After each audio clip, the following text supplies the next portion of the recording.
Et voilà, je suis très heureuse aujourd'hui donc de créer cet incubateur de la transition énergétique et écologique, la Green Tech verte.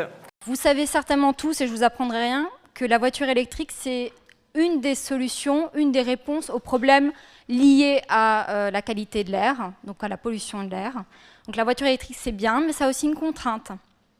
En fait, avec une voiture électrique, vous n'allez pas pouvoir faire autant de kilomètres qu'avec une voiture thermique. Et il va falloir vous recharger donc plus souvent et faire le plein d'énergie plus souvent qu'avec une voiture thermique. Et c'est là que ChargeMap entre en action. C'est que nous, on propose une application et un site web qui recense toutes les bornes de recharge en France et en Europe. Grâce à l'aide Green Tech et aux 500 000 € qu'on a levés il y a quelques temps auprès du fonds d'investissement Capinovest, on va pouvoir enfin bâtir cette solution et faciliter encore davantage la mobilité électrique. Alors au Québus, le but est de prendre le bus aussi simplement qu'on prend un taxi Uber. La difficulté du bus, c'est le premier kilomètre et surtout le dernier kilomètre, puisque quand on fait un trajet longue distance avec un bus libéralisé, on ne connaît pas les réseaux à l'arrivée. Et donc nous, on va aplanir cette difficulté en proposant, comme une application Uber, avec le paiement intégré, un trajet complet depuis chez vous jusqu'à chez votre grand-mère en Alsace dans le Bas-Rhin.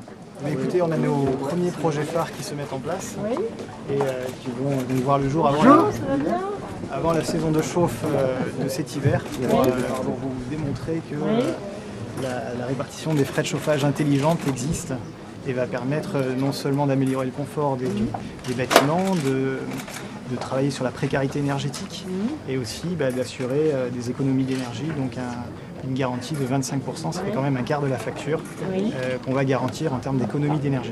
D'accord. C'est un grand défi, on est heureux d'être là et de réaliser ce défi avec vous et d'avoir tout le soutien de l'incubateur avec une équipe de choc. Parfait, bonne réussite. Donc en fait aujourd'hui les collectivités, les administrations payent plusieurs centaines de milliers d'euros à chaque fois pour faire des études sur leur avenir énergétique, leur prospective énergétique. Nous en fait on leur propose de passer directement par une plateforme web qui leur permet, avec une approche entièrement territorialisée commune par commune, de tester une politique de rénovation thermique, une politique de mobilité, de regarder l'impact directement et pour 50 fois moins cher que l'étude. Ah oui. Et surtout immédiatement. Vous avez besoin.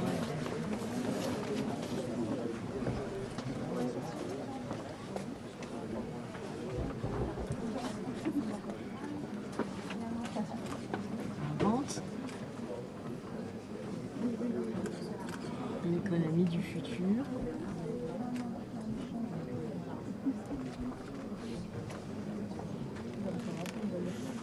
Changer de présent. Comme 21. Act on climate. Hein? C'est lié quand même, non?